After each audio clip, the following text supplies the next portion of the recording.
I'll be responding to these messages right here. Hello and welcome to DMs with PM. I am your host, Ocelyn Crosby, and my co-host, Norris Francois. All right. Thank you so much for being here with us today. It is the start of something exciting, something direct, and something where you will have an opportunity to share so much, yes, with the Prime Minister. So this is a dynamic, interactive platform where we feature Prime Minister, the Honorable Dickon Mitchell, who will be fielding questions, your concerns, and your suggested solutions, yeah? It gives our citizenry an opportunity for you to interact with our policymakers, with government, giving you an opportunity to ask the many. I know you have questions that's burning, it's itching you to ask, and you say, okay, outside of the town hall meetings, where can I meet with our ministers, our prime ministers, so that we can ask the questions? This is the ideal program for you. So you can send in your questions, you can WhatsApp them, or you can call us directly here on the program when it's featured every Tuesday from 6 p.m. to 7 p.m. on all of our major platforms. So our radio stations, GBN, our Mikey Live, Ride Along, the Prime Minister's Facebook page is also featuring the program, GIS, Party Grenada. In addition to that, some of our other radio stations, WeFM, Power FM, Star FM, Top FM. And we want to say thank you to all our media entities that are facilitating this broadcast. To the people in the diaspora, you are welcome. We know that you're always very much involved in the process, and we are so grateful to have you, as we know you will be following and you would want to share your questions. Please don't feel left out. We want you to be involved and be a part of the program. Norris, tell me, what are you looking forward to with this very interactive and what I consider to be exciting program? Well, it will be great, I think. You will give the citizens of Grenada the platform so that they can directly communicate with the Prime Minister with whatever question, whatever they want to ask him. You know, don't be polite, be respectful, you know, with your questions, and they will get some answers right here. Oh, certainly. I also want to encourage, you know, normally we think that platforms like these are basically targeting our young people, and that's not the case. Yeah? It's for everybody. It is for It's everyone. for everybody. It is for Whether everyone. you're old, you're young, well, not old, but in age, it's for everybody. Well, our parents and grandparents now are getting onto social media. You know, when our parents sit down now to go on social media, they forget their pots and the fire. So they will have an opportunity now to speak to the Prime Minister. Yes. They are getting the hang of social media, which is great. Because I think it's important that they catch on. But most so, I think social media and these various platforms give us access to information. And as this government continue to push that of the creative industry and also that of sharing more information and using the platforms that are available, I think this is an excellent opportunity for this to happen. Yes, it is. It is indeed an exciting, interactive opportunity for everyone in Grenada. Oh yes, it is. Yeah. It is. So what we will do, we want to take a quick break. When we come back, we will introduce the star of the program, Prime Minister Dickon Mitchell, who is in studio with us. So we get to introduce, chit-chat a bit with him, get into some of government's policy programs, some of the things that government have plan for Grenada, and also what you can look forward to, when, how it would happen, and also how you can benefit, but most so how you can contribute. So we'll be back in just a moment. When we come back, we speak directly to Prime Minister Mitchell.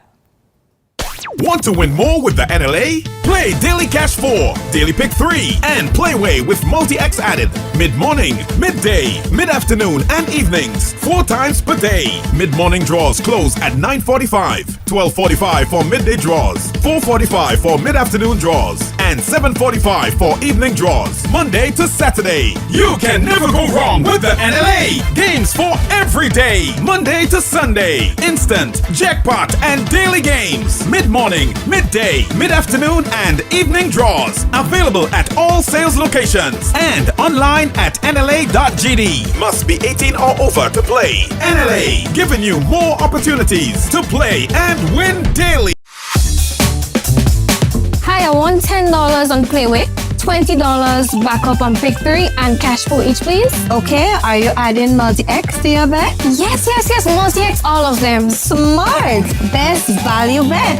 Backup and multi-X You cannot go wrong. Don't matter the bet, multi-X all of the daily games. With multi-X added, your winnings can be multiplied 3 times, 5 times, even 7 times. So make it a rule. Add multi-X to all your playway, daily pick 3 and daily cash for bets every day and for every drop, and watch your money grow. Available at stores and online. You heard it here. Multiply your winnings daily. Must be 18 or older to play. NLA, making your dreams come true. Welcome back. Thank you so much for joining us. If you are just joining us, please encourage others to share the live. Come on, get involved in the program. Remember, you can WhatsApp your questions, your concerns to telephones number 423-3104. And as promised, Prime Minister Mitchell, thank you so much. Good day, and thank you for being here with us. Welcome to DMs with the PM. Well, thank you for having me. It's an absolute pleasure to be here. Just like you, I'm excited about this program. It's an opportunity to engage directly with the citizens of Grenada, unfiltered. Yes. But as Norris said, respectful, polite. And we should aim to have a little fun as well. We can't take ourselves too seriously. It's hard work building a nation, but at the same time, we should enjoy it and we should have fun and have fun with each other. So I look forward to this program. I look forward to the citizens getting the chance to converse directly with me and other ministers. So from time to time, it's not just going to be me, it's going to be my colleagues as well. And maybe, you never know, perhaps we might flip the script and I might get the chance to interview you and Norris and some of our other co-hosts when the time comes. So All thank right. you. Well, that one would be interesting. That would be very interesting. All right. Prime Minister, we get to start this program when we just celebrated, or rather honored, our mothers. And I think you now have a direct opportunity to extend that belated greetings. No, certainly. I think for all mothers, it's while we mark the day. I mean, motherhood is Every day. every day. And so we have to always take the opportunity to say how appreciative, how grateful we are to our mothers, our grandmothers, our sisters, because ultimately they are the rock upon which the nation or any nation is built. So I hope the fathers, the brothers, the uncles took the opportunity to say Happy Mother's Day, to appreciate the mothers. And sometimes a simple Happy Mother's Day, it's all that is necessary. And more importantly, throughout the year, to make sure that we honor, respect, support and encourage the love for our mothers, because without them, none of us would be here. So Happy Mother's Week, Happy Mother's Month, Happy Mother's Year, Happy Mother's Decade, Happy Mother's Century. Okay, so I'm going to take my greetings. Thank you very much, Prime Minister. You're welcome. Sorry, Norris. Prime Minister, with your busy schedule that you have during the week, during the year, how do you do it? Well, I think first you have to enjoy it. That's the first thing. If you are going to do public service, you have to actually want to do it. You have to have a passion for it, and you have the right intentions. And I think that is critical. The motivation comes from being able to help someone, being able to guide someone, being able to listen to someone. I met with someone today, and I started off by saying, "What do you want?" And then tell me how we can get there. And the person said, "Perhaps I just want a listening ear." So sometimes the job is not always about fixing a problem or solving a problem or doing something or giving somebody something, but sometimes it's just a simple task of listening to someone who may feel that perhaps the only person who could listen to them is the Prime Minister or Minister. So I do it by remaining focused on why we're doing it, because the why is important, making sure we have the passion for it, and making sure that we have a love for interacting with people, because ultimately that's what the nation is. There's no country called Grenada if there are no Grenadians. It will just be a barren island. So I think once we bear that in mind, we're good. The other thing, of course, though, is you still have to be strategic. You have to plan. You have to try and sleep. When you get the opportunity to do so, you have to try and rest. And then you have to relax when you can. And the relaxation could take many forms. Sometimes simply interacting with the public, going on a community walkabout, knocking doors, speaking to people. That's a form of relaxation. Getting time to read, if you can, going on the beach. It's not always, often that you get the chance to do it, but those are ways in which you can get to mix it up a little bit, as the young people would say. You have to be able to mix it up, to be able to make sure that you can keep going. Okay. All right. A dynamic leader, different, we must say, no longer conventional and traditional. Many people had concerns when you started, I'm sure when you went to your first heads of government meeting, the security might have passed. It's like, okay, no, this is not the Prime Minister, right? But you are our Prime Minister. How has it been? We're moving on to 3 years. June is coming. So I'll give you a joke about this. I went to Trinidad at the Agri Expo in the Savannah. So it was all Caribbean leaders. We had a nice indoor session. I was dressed in perhaps non-traditional Prime Minister wear. I knew we were going to go out in the Savannah. It was going to be hot. So I didn't wear suit or tie. I just wear a regular shirt, roll my sleeves up. When we got to the Savannah, Prime Minister Rowley was standing. Prime Minister Motley and President Ali was standing behind him. So I made a beeline to go around Prime Minister Rowley to go speak to Prime Minister Motley and President Ali. And Prime Minister Rowley's security detail assumed I was one of the crowd and placed his hand against me, almost ready to pick me up and lift me and throw me out of the Savannah. Okay. So I froze because obviously it's Trinidad, it's not Grenada. And someone had to gently poke him and said, "That's the Prime Minister of Grenada." And he was obviously very apologetic. But I found it funny because I think it perhaps was, in a sense, perhaps a distinguishing feature between my appearance, the way I carry myself, and perhaps what one may normally expect of a Prime Minister. But I thought it was quite a funny moment. I think the poor security officer felt a little embarrassed, and we might have had a diplomatic incident. And that was coming just after the election. Anderson Peters incident. matter. So we didn't want a second, regional diplomatic incident. So I stayed calm so that we wouldn't have any trouble. But I think for me, the office of Prime Minister is an office. Yes. And Deacon Mitchell is a person, a human being. So I have my own personality. And I don't think you need to change your personality simply to suit an office. Of course, there are conventions about decorum and protocol and polite, and my job is not to make other people's lives difficult, but as much as possible to facilitate that. But ultimately, you have to remain yourself. You have to remain true to you. And I think people would prefer an authentic Prime Minister that's true to himself rather than someone who's merely trying to conform to whatever notions of protocol or so that we may think needs to exist. So for me, I'm happy being, if you think it's unconventional, I'm happy being unconventional, but it means I'm being myself. Yes, and I think that the authenticity in it is what appeals to people. I think it is what people receive best, and it also, because what you recognize, you get it's a natural response, natural aura that people can read. Energies could never lie, and if it is authentic, then it works best for everybody. So, and that is why this program is ideal. It works well for everybody because now you get an opportunity to laugh, you get an opportunity to be serious, speak of government's policies, and in the meantime, be yourself. Yes, absolutely. Be yourself. All right. So what we're going to do now, we will take a quick break. When we come back, we're going to get a bit into the most serious part of the conversation, trying to map out government's plans, programs, and that is based on Vision 75. From there, we'll get into the substantive matter, which is where we get into the DMs, the actual DMs. There's some where we have this recorded from the street.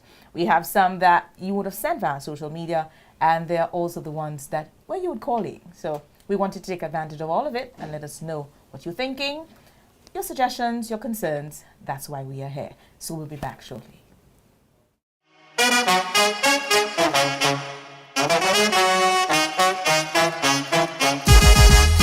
Oh, it happens to all of us. Low on cash and in need of money right away. Play Instacash Monday to Sunday and there are no draws. So what you saying? No numbers to choose from? Nope. And no draw sessions to wait on? Nope. And we can play it anytime and any day? Yep. Including Sundays. Instacash. Ask for it by name and choose from a wide variety of games as low as $2 and win instantly. It is fast, it is easy to play, and you win cash right away. Must be 18 years or older to play. NLA, making your dreams come true. In Grenada, sports aren't just a game, they're a way of life. They teach discipline, teamwork, and resilience. They inspire the next generation to push boundaries and chase excellence. That's why the Investment Migration Agency of Grenada is proud to support sports initiatives as part of our commitment to youth and national development. When we invest in sports programs, we invest in the future. We invest in the health and well-being of our youth, and we invest invest in broadening Grenada's reach, proudly connecting our athletes, our talent, and our nation to a global community. Together, we all go further. The Investment Migration Agency, unlocking the possibilities.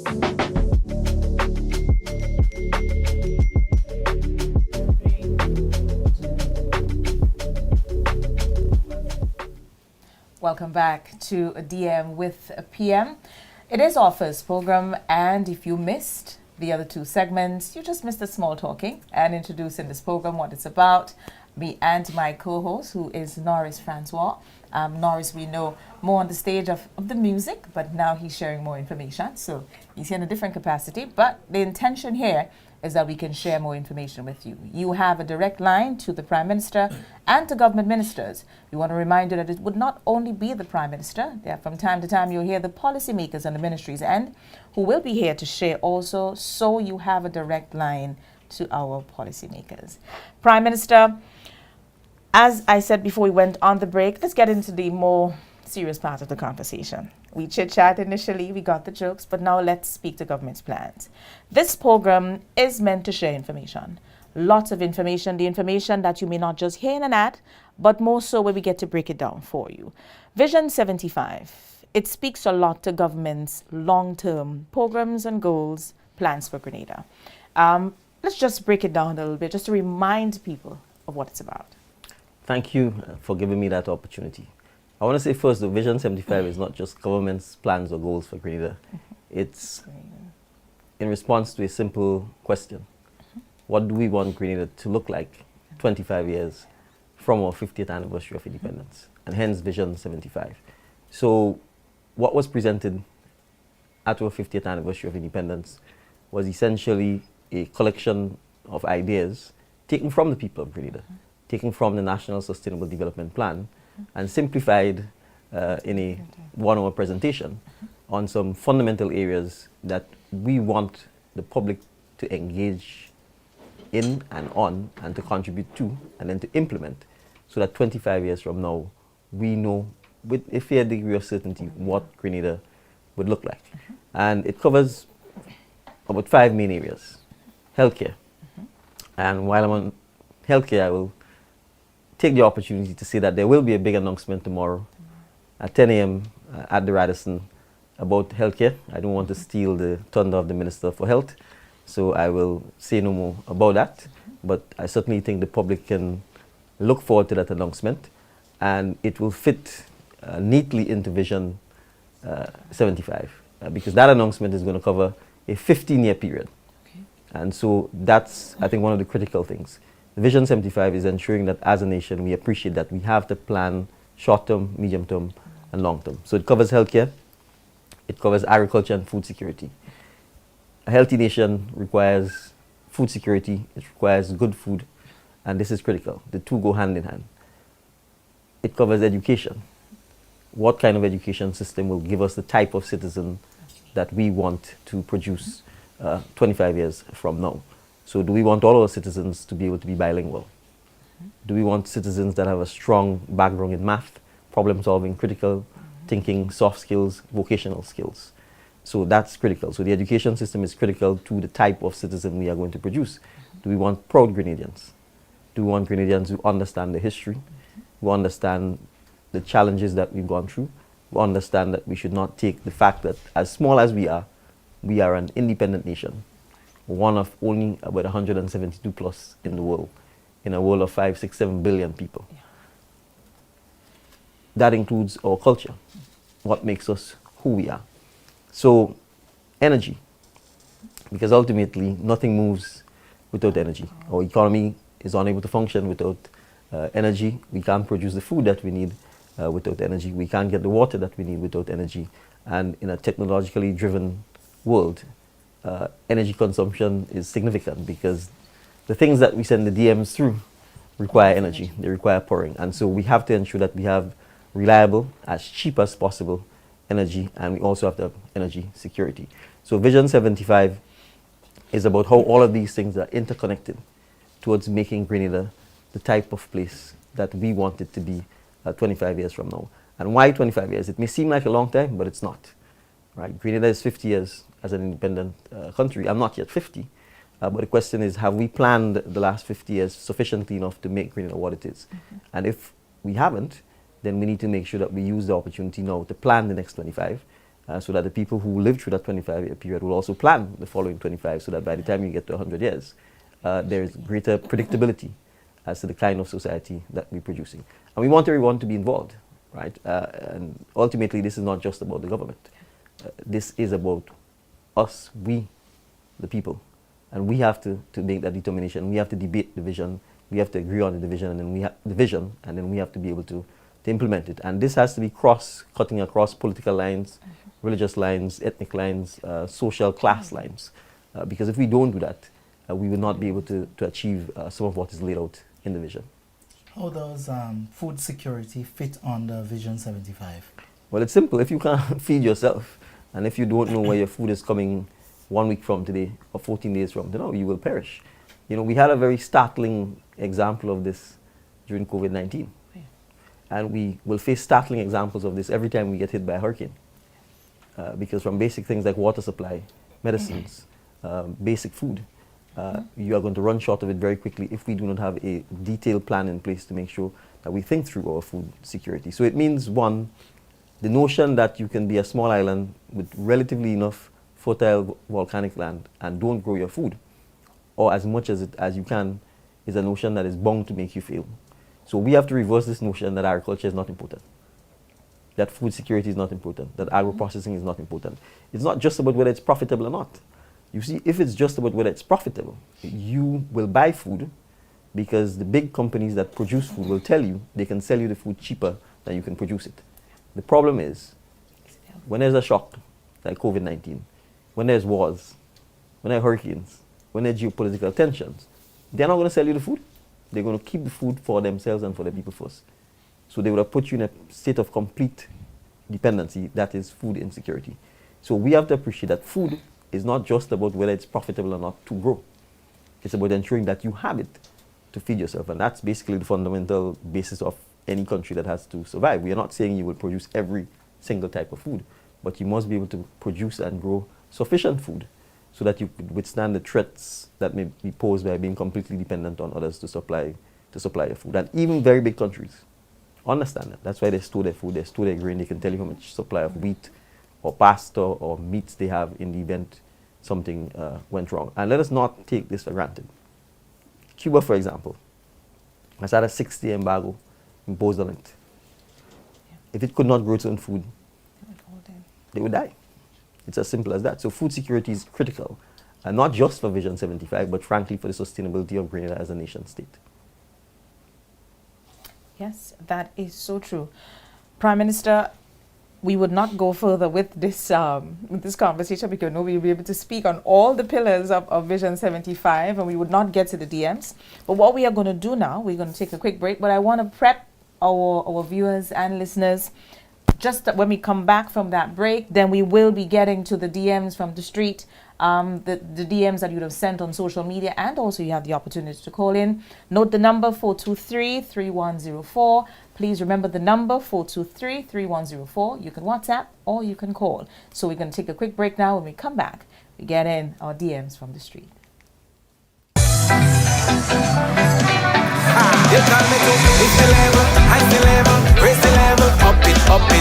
What if you had a choice? A choice of joining a line or a choice of making your purchases online? What would you choose? While you ponder on that, the National Lotteries Authority has provided another purchasing option. All their games are now available online. Yes, Grenadians! From wherever you are, purchase your favorite daily and jackpot type games using any electronic device. Register on the NLA's website at www.nla.gd. Top up your account and enjoy online lottery gaming at your convenience. We're taking shopping comfort up, several notches. But the choice is yours. Join a line or buy online. NLA, make your dreams come true.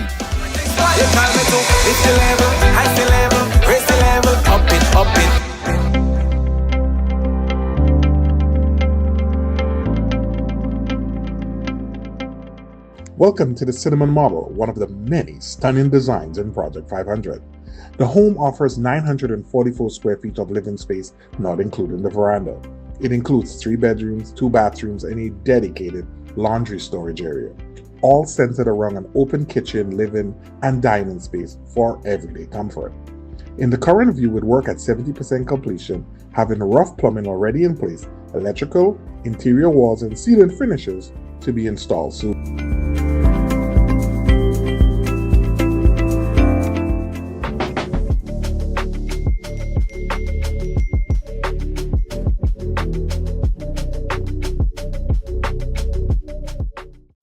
Welcome back to DMs with PM. Norris, I now go over to you for you to introduce our DMs on the street. So I told you, it will be very interactive today. And today we have some DMs from the streets. And we are hoping that the Prime Minister will answer. All right, so we'll take the first one. Hello, my name is Bradley Menendez. I'm a current building technology student at the TMR Community College.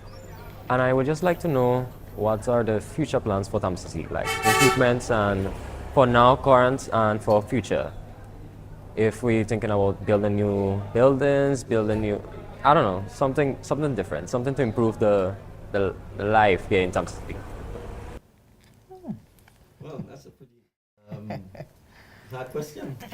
So, well, let me say first, I could perhaps start with the location of TAMCC because, you know, it's literally located on a water table. Yes. And I think we experienced firsthand, including my son, who was there, the flooding that took place. So we recognize that's a challenge. If we are going to keep the location, it would mean having the necessary maintenance systems in place to pump the water out as quickly as possible when it comes through the channels. But I think to the bigger point that the student is making, TAMCC has to become a center of excellence, because ultimately the leaders of Grenada will come through the TMR Community College, and it therefore means that the board and the principal of TAMCC and the Ministry of Education needs to ensure that from a visioning point of view, because I talked about the same Vision 75 and our education system, that TAMCC becomes a premier learning institution that more accurately reflects the needs of Grenada, but more crucially ensures that our students who come out of TAMCC become problem solvers and the next generation of leaders of Grenada. So I will talk about some of the things that I would expect must change at TAMCC. And they may seem simple, but it's critical. TAMCC must have a space for the students to be able to interact and learn interactively. Yeah. Not a library where you sit in a cubicle and you can't talk. And this may sound strange, but almost any higher education institute must have a place for collaborative education exchange. That's how you discover things. That's how you test the theories of people. That's how you test the experiments. That's how you actually learn and grow. So a simple change like that will make a significant difference. 2, and I've raised this with the principal, and I think it's something we need to be able to address. If the criteria for entering TAMCC remains CXC passes, we're failing our students. Because CXC exams is simply a moment in time. Yeah. If you send kids to high school for 6, 7, 8 years, you must be able to assess their performance over the last 6, 7, 8 years and then be able to move them on to the next stage. The next stage is automatically TAMCC. So you can't say, I've done well in forms 3, 4, 5. I got nervous at CXC, or God knows what happened on the day, and I didn't do the math well, or I didn't do the English, and you then say it's a prerequisite. And you completely ignore all of the grades of the students coming out. Now, the principal has said to me, he certainly doesn't agree that we should continue that system. I've raised it to the Minister of Education, and I certainly expect that since we are in a position to start addressing those issues, that the TAMCC leadership will begin to look at those issues, because it's important to make sure that we get the cream of the crop coming out of the secondary schools going into the TMR Community College. We fundamentally also have to look at how TAMCC also partners, I think, with other international institutions to raise the level of delivery that takes place. Now, I'm going to say something that people in TAMCC may not want me to say, but I know for a fact that many times there is no one to tutor the students. That they go to school and nobody shows up. That's a fact. It's going on right now. So the question is, where's the accountability? Where is the leadership, right? You know, the students protested about the lack of lab materials, etc. So we have to be honest enough to talk about the challenges that our educational institutions face, accept that the buck stops with us, both at the TAMCC leadership, board level, the Ministry of Education, at the Office of the Prime Minister, and have the willingness to be able to start changing and improving those things. If we don't do that, we will die a slow death by 1,000 cuts. More of our students will probably not want to go to TAMCC, which means then the institution will shrink rather than grow. So I can't provide all of the answers to the student in this forum, but I certainly think the fact that he's asking that question is a question that I also certainly asked the Minister of Education and the leadership of TAMCC so that they could begin to engage with us on how we begin to transform TAMCC. Thank you, Prime Minister. I think you find yourself in a very unique position, being a parent of a student at TAMCC and knowing the issues, because you can hear it in your response. I'm nodding because we're sharing similar concerns. Yes. So I have that. We'll move now to DMs, some of the messages sent on social media. I'll start with one from Lester Thomas. He said he's born and raised in Grenada, but have been living in the U.S. for the past 30 years and want to build and do business in the homeland. But the customs charges are too high. What are the concessions for people like him who want to come and reside and do business? Well, first, Lester, there is a special concession package for returning nationals. There's a concession desk at the Ministry of Finance. I suspect you may even be able to find the concessions on the Ministry of Finance website. So I will urge you to contact the Ministry of Finance, ask to be put to the concession desk, and the staff of the concession desk will be happy to walk you through the concession packages that are available for returning nationals. I should point out, however, to Lester that, of course, the government has to generate revenue to pay for all of the services the government is required to pay. And to a large extent, the bulk of the government's revenues comes from the port and the border, because a lot of what comes into Grenada is imported. So while we generally want to pay less taxes, including myself, we always have to find the right balance between the desire for less taxes and the need for the government to be able to collect the revenue necessary to actually run the government services that all of us benefit from. Yes. But Lester, you're welcome to come back home. I think this might be as good as any time, and the concessions are waiting for you at the concessions desk. All right, so we have another DM from Mr. Eric Edwards. Is repairing the roads on the very top of your list? It's the one thing I go to bed with on my mind every night. It's the one thing I wake up with on my mind every morning, if for no other reason that to get home, I have to travel on the roads. To get home and to leave, I have to travel on the roads. It's, from the Ministry of Infrastructure's perspective, perhaps the single biggest priority. Okay. So I assume what he's not asking me is why the roads are in the conditions that they are in. We have some structural challenges. We've got one quarry on the island, which means we have very limited access to the underlying base coast material that is required for road construction. That's one. We are seeking to reopen the telescope quarry. We're hoping that we can get to a position where we can have a partner to partner with Gravel and Concrete to get this done, hopefully in the next 90 to 120 days. If that happens, it gives us options in terms of actually just being able to get the material that is required. We have significant capacity constraints in the private sector in terms of contractors who can actually do the kind of major road construction and repairs. We have embarked together with the Ministry of Finance on putting out requests for expressions of interest to ask large contractors who are prepared to finance, design, build, and maintain our roads. We've gotten some responses. We're in the process of evaluating and beginning the conversations with them so that we'll be able to do so. Again, there's been only one asphalt plant on the island. That asphalt plant has also been in the hands of the entity that has the sole quarry on the island. Those are facts that we met. So in order for us to be able to adequately address improving road maintenance, road reconstruction in Grenada, we are going to have to encourage the private sector to get involved in that sector so that we can actually have options to use. The government itself has no construction team that repairs or renovates the roads. Everything is contracted out. And so it is going to take a little while. Additionally, there's significant work that NOASA is doing with the pipe infrastructure throughout the length and breadth of Grenada. So we, in some instances, we simply have to wait until the pipes are laid before we could proceed to engage in major repair work. But as soon as this is done, we intend to crank it up and to be in a position to do so. So yes, it's a top priority for the Ministry of Infrastructure. Yes. All right. Thank you very much, Prime Minister.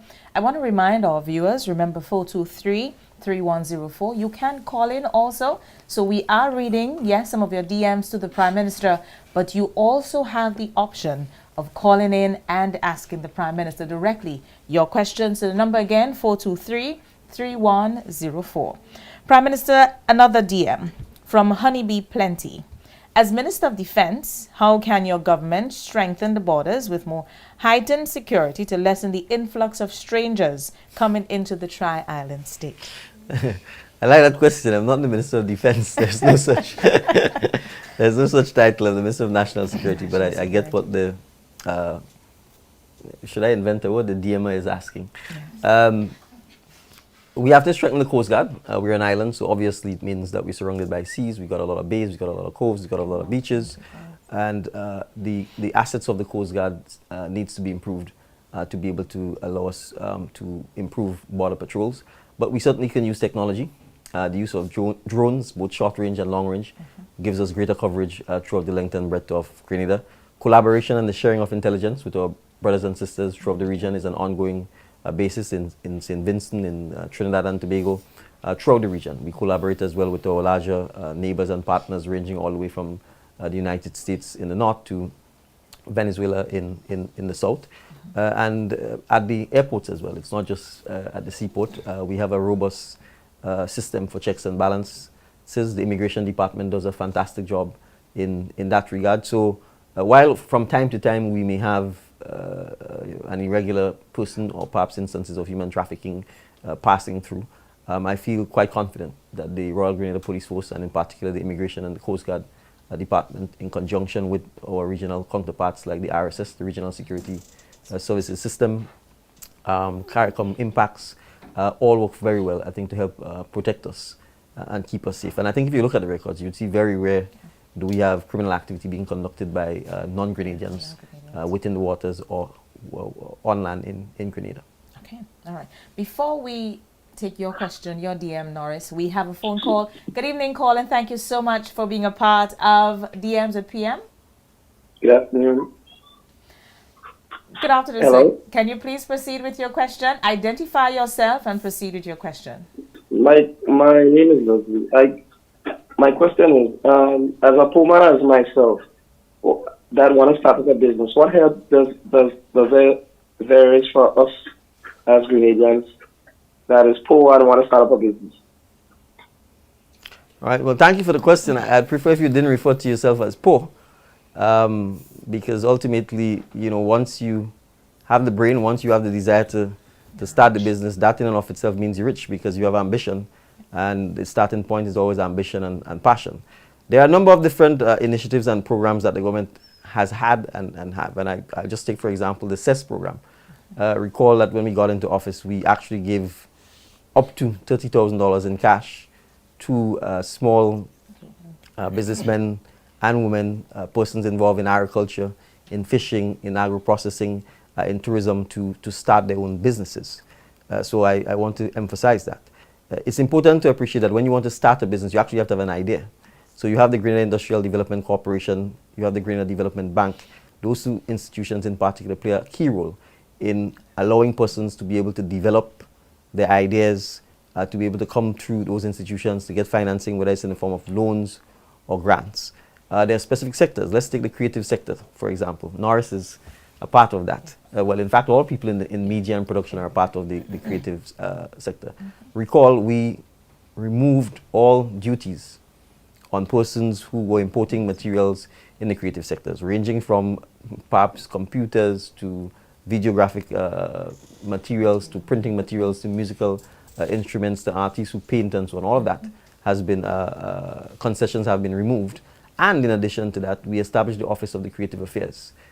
That office has since established both grant funding and loan funding through the Grenada Development Bank. And grant funding means, yes, free money, effectively, money that you don't have to repay.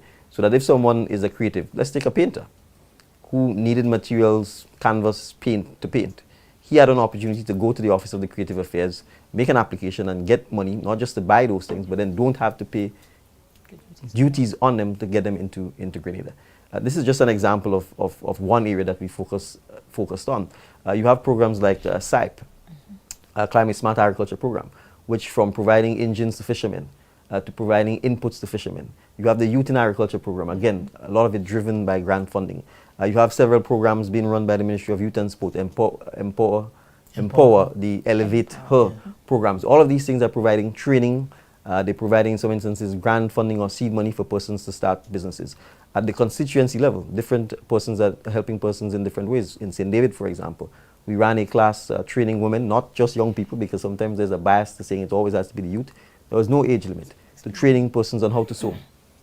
With that skill, you can create your own business. So I want to emphasize to the caller that the reference to PO is something that we should be careful with, because what we want to be able to say is we are dealing with citizens of Grenada. If you have an idea, if you have an opportunity, if you're willing to work hard, then there are across almost all aspects of the government, there are different programs that can assist you in trying to start a business. So it's important for us to understand that we have to have the skill set. We have to have sometimes the business skill, the marketing skill, the PR. So all of those things are ongoing. The Ministry of Agriculture, they've established a desk for agro-processors where persons can come in.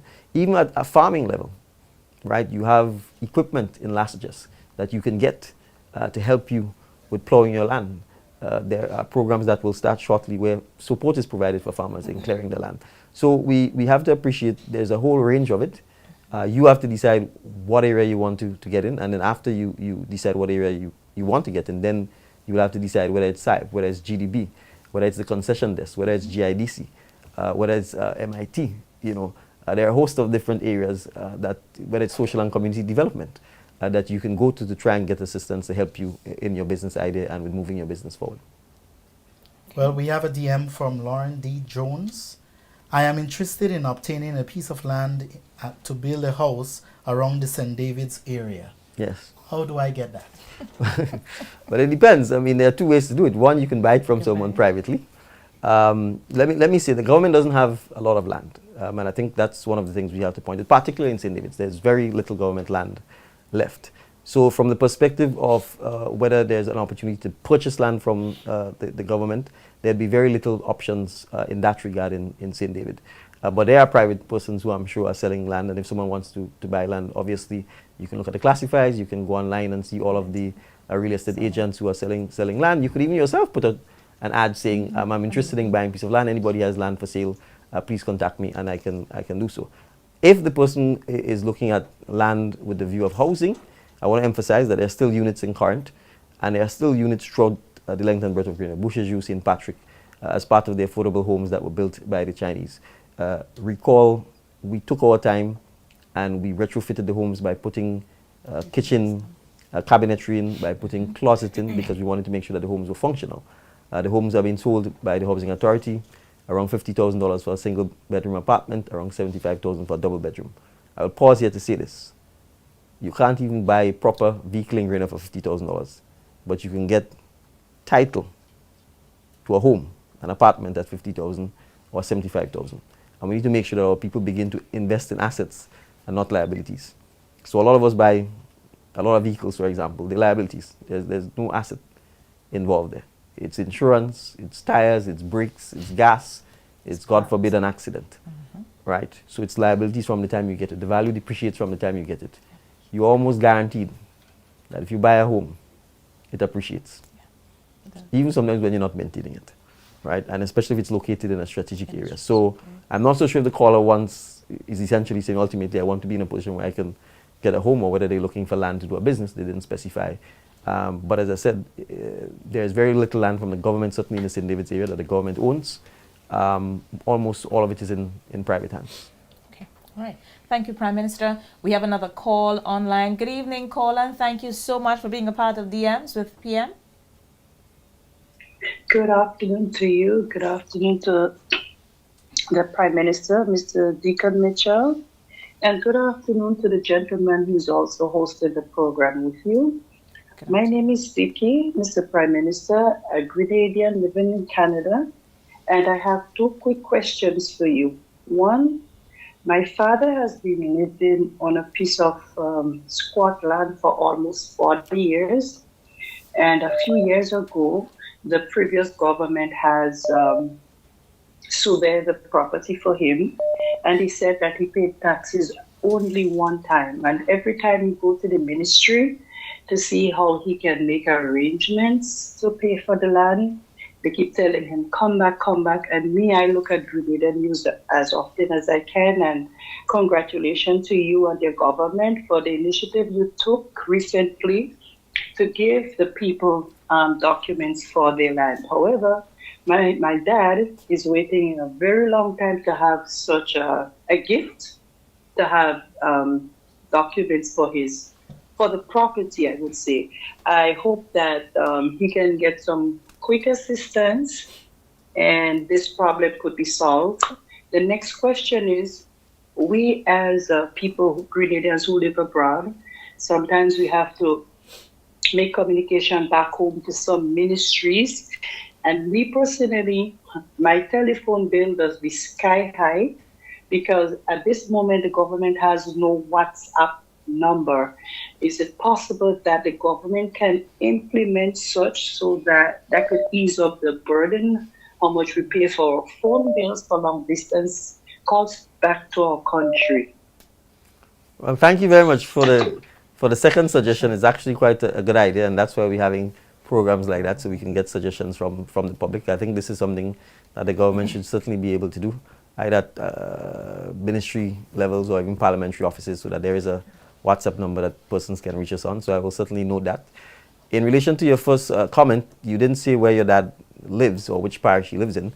There are land regularization officers going throughout the length and breadth of Grenada. So depending on the parish that he is from, he should be able to make contact with the land regularization officers, or you can ask him to go into the Ministry of Agriculture and Lands. Depending on the parish that he's from, they will be able to get him in contact with a land regularization officer. They will then take the information from him and then they will walk him through the process. I just want to clarify though, the persons who receive titles, they're not gifts in that sense. These are persons first who actually paid for their lands but were not given title. In the past, the government would have given persons a letter, a lot with a price and a period over which they will pay. In some instances, persons would have completed that payment but no title was given to them. So stage one of the land regularization process was to ensure that for persons who actually paid for the lands that were given to them over the period of time that was allotted to them, that they now have the title. Stage two, and there are lots of people. We only, in a sense, started in St. George's, but throughout the length and breadth of Grenada, we will do that. After we've completed that process, the next process then is to look at persons, perhaps like your dad, who may not have been authorized because you used the word squatting, but who can establish that they've been on the land for more than 10 years. In those circumstances, we will then ensure that if there is no dispute, that they can establish they've been on the land for more than 10 years. If the surveys already exist, no need for a survey, but if it needs to be surveyed, it will then be surveyed, and then an agreement will be reached as to the payment for the land so that they can then actually get title to the land. So I want to make it clear, the land regularization process is not the government gifting lands to persons, because the government doesn't have land that it can gift to persons, and obviously if it did so, it would mean it would have to gift land to all Grenadians, which is not possible. So in the case of your dad, you said he's been there for over 40 years. If that's the case, he can go into the Ministry of Agriculture. He can ask for the land regularization team, and there are different teams from different parishes, and based on that, I'm sure they will be able to attend to it. All right, we have another caller on the line. Welcome, caller. Welcome to DM with the PM. Sorry. Thank you. Waiting for your contribution. I have a problem with the land. I am on the land of the island. I got people under the energy administration, and he's going to parliament, I think, with the people. And caller, could you please turn down your background? I have no light in the background. It's okay, I'm hearing you. Yeah. All right. Yes. And I went in St. George's in the Botanical Garden to get the people for the land. And when I reached home and I opened the paper, they say they have to pay $1,534 every year. But if I fail to pay that money at the end of the year, for example, if I pay $1,540, there's an interest of $720 on the land. I am a single parent with 6 kids unemployed. So this is causing a really big problem, and I'm very puts me and down from the house and screaming. and the area developed now. With a problem, like the neighbors complaining about the house I'm living in. So I'm just looking for a little help. I'm always going around, and at the end of the day, it feels like it's nothing coming outside because everybody keeps telling me to come back. So I'm just looking for advice from the Prime Minister. Please. All right. Well, thank you. I think the first thing is you indicated you're unemployed. So I think the first issue you're going to have to address is how you get an opportunity to gain an employment. I'm not sure what your skill set is, nor how old you are, but depending on that, if you don't have any particular skill that would allow you to be employed quickly, it means then some training is going to have to be done. There are various programs being run by the Ministry of Youth and Sport as well as Social and Community Development. So I assume you're in the Dunfermline area. If that's the case, I would recommend that you come in to the Ministry of Housing, Social and Community Development or the Ministry of Youth and Sport. You can speak to an officer there to see what programs are available to assist you with the necessary training that can help you to get employment. Because if you're not employed, you're not going to be able to pay for the land. It's as simple as that. If you're not employed, you are not going to be able to pay rent for a mortgage. And more crucially, if you're not employed, you're not going to be able to take care of your 6 children. And while there are various programs that allow for assistance, particularly for children, whether it's school uniforms, whether it's books, whether it's a free schools program, ultimately, as an adult, if you have children, you have to put yourself in a position where you can take care of them children. And that means getting employment. And to get employment, you have to have a skill, you have to have a talent, or you have to become self-employed. There's just no way in which it will be sustainable, because whatever assistance the government gives you is going to be, I will use the word transactional. It will be a one-off type assistance, and you have to be able to care for yourself ultimately and for the kids. So that means getting employment. So I'm saying I'm not so sure, obviously, as to what skills you have or you don't have, but we can certainly use the opportunity to see how we can help with some training, or perhaps just helping you going about how you find the necessary employment that you need. I suspect it will be a challenge because you have 6 kids, depending on their age. Hopefully they're all in school, so that at least, and you may have some older and younger ones, hopefully the older ones can help look after the younger ones. But the bottom line is we're going to have to be in a position to get you employment so that you can begin to take care of yourself, begin to take care of the kids, and crucially pay for the land, because the land is obviously an asset. Okay. Thank you, caller. We have our other caller on the line. Hello, good afternoon.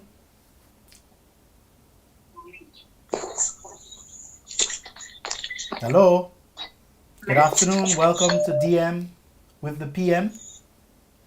Good afternoon. Good afternoon. Yes. I am a resident calling. So I am someone calling from the parish of St. Mark's. So basically from the village Duquesne. And in Duquesne, there's this hill known as Cow Hill, right? Go ahead. And in Cow Hill, well, there has been, on top of Cow Hill to be exact, there's been this major issue with this residents trying to get a road. And it's been quite an issue for such a very long time. There has been approval of the layout and whatever it is that should be taken place. The road was already marked. However, there has been like no start, no progress of anything. There was like, even when residents came together for them to go ahead and mention, like, work together for them to start clearing up the area in which the road was supposed to happen, clear down trees, pick up garbage, did everything that they can in their power to try to get, well, the representative of our parish to see that we, the residents, need a road. And with that, it's very tiring, it's very troublesome, because persons are falling, people are being late to school in case you have an exam. I have a grandmother, she like basically won't go down the hill because she's scared to go down the hill in case she falls. There's stones and things. There are pregnant women on top of here who also have such a challenge, because why is it that persons are not free enough to go ahead and do what is it they ought to do? You should be able to come up on your hill comfortably in the night. I personally believe that. So, and as well as, sorry, well, you said the name of the area is Cow Hill? Yes, so the Okay. area is known as Cow Hill. Okay, so I will make a note of that. We will have to ask the team from the Ministry of Infrastructure or the Roads Office on the Western Division to visit the area, and after they visit the area, I will then ask for a report, and then we can see whether or not it could be done within this year, or whether it is something that could be done in the following year. I'm not going to promise you that it will happen now, because obviously they have to go. We'll have to check to see. You've indicated that it seems as if the road was measured previously and so on. We will check to see if we have records of that. Okay. But I give you the commitment that we will certainly send a team from the Western Roads Division to come have a look at it. And then after that, we'll be able to assess and get back to you as to whether or not it is something that we'll be able to do in this calendar year, or whether we can plan for in the first half of next year. If you're prepared to give me your name and number, we can take it, so then at least I know I have a resident that we can contact with. Or you can WhatsApp us your name and number, and that way we'll be able to follow up with you on it. Yes? Okay, yes, that is very much appreciated, and I am very thankful that you took my statement into consideration. I will email you, well, not email you, I will message you the number, the name, and other necessary stuff. All right, thank you very much. We appreciate it. Yes, we do. Thank you. Thank you so much, caller. And to all the callers, we did say that it was going to be an exciting 1 hour. When you're having fun, it really do fly by. PM, it is already 7 o'clock on the dot. We started at 6, and we did say that it was going to be exciting. Information sharing, and whenever you're having fun, time always fly by.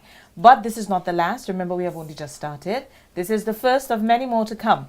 So what we are going to do now, we're going to allow Prime Minister to give you an opportunity to just share some closing words. The first experience, I think, is great. No, it's I'm happy to be here, and I think the call from St. Mark is a perfect example of why we're doing this. I've never heard of Cow Hill, so it looks like it's going to be a new street that I'm going to learn soon. So it's an opportunity for you to learn what's going on in the community, to learn new places, new villages that you may not have been to before. So to the residents of Cow Hill, I'd say look out for me, and look out for other members of the government as we come to visit, to look at what are the issues that needs addressing, and hopefully we'd be in a position to address it sooner rather than later.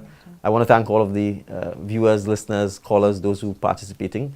As I said, this is about interactive participation of the citizens in helping us to shape and make decisions. We got a good recommendation about the WhatsApp number, so that for persons perhaps both in and out of Grenada, they could minimize the cost associated with calling government ministries and so on. On land regularization, again, it's probably a good opportunity for the Ministry of Agriculture and their team to do some more outreach, to do some more education about the stages of the land regularization, what needs to be done, where you can find the land regularization officers, what phase they're going through, when will they be in a village or community next to you. So I look forward to the next episode, and I would certainly say thank you to all of you who've made this initial debut a success. Thank you very much. Thank you very much, Prime Minister. Norris, any parting words? Well, there's a question I wanted to ask. I have a question too. So from Michelson, he texts me. He wants to know what plans the government has to rehabilitate alcohol people who is on drugs and stuff like that. He don't want to hear about Cajona Home. He wants to hear about something that the government is working on. Yeah. Right. So no, the Ministry of Mental Health is working on plans to build a rehabilitation center in Merbo. That is ongoing, and the Minister for Mental Health will be in a better position to give the specific details as to where we are. The Carlton Home site, that was a site that previously was used. The site, as you may be aware, is essentially been destroyed. And I think strategically it's located very close to the main road, very close to supermarkets within walking distance. And if you're dealing with substance abuse and substance addiction, we certainly think that Merbo offers a more strategic, idyllic location for the kind of reformation and change that you are doing. But this is something we are deeply committed to. But I would say that the final point on alcoholism in particular, it is something that as a society we need to come to grips with. Yeah. Right? There is rampant use of alcohol, abuse of it. There's advertising of hard liquor at prime time on TV. So we have to look at our own behaviors to see how we are contributing to some of the challenges that we then have to try and fix by spending money to do things like build rehabilitation homes and so on. All right. Thank you very much, Prime Minister. Again, for being here today with us, fielding the questions. We want to encourage people to be here next Tuesday. Prime Minister will be here again to field your questions, answer them, be here. But I think most importantly is taking time away from your very busy schedule to give us more than an hour, because you have to be here before. Yes. And then, of course, we're already past the hour, being here so that we can share this very interesting, what we consider to be intimate moment with the citizenry on their concerns, suggestions, and questions. And I think it seemed as though people were waiting for this opportunity. First program, and look at the amount that we have already. By next week, we continue with this. Prime Minister, again, thank you to you and your team, and we look forward to the next episode. So that's where we conclude for today. We want to say thank you to all our callers, the diaspora, here at home, listen to us on the radios. Remember, tune in again next week, Tuesday, 6 o'clock, from 6 to 7. It's our prime time hour, yes? When you get an opportunity to hear from the Prime Minister, ask your questions, share your suggestions, your concerns, it is that opportunity to speak to him directly, right? So this is where we conclude for today. I am your host, Oslin Crosby, and my co-host, Norris Francois. Until next time, we say, please remember, this is no hearsay. You're getting it straight from the source. DM with the PM every Tuesday, 6 to 7 p.m.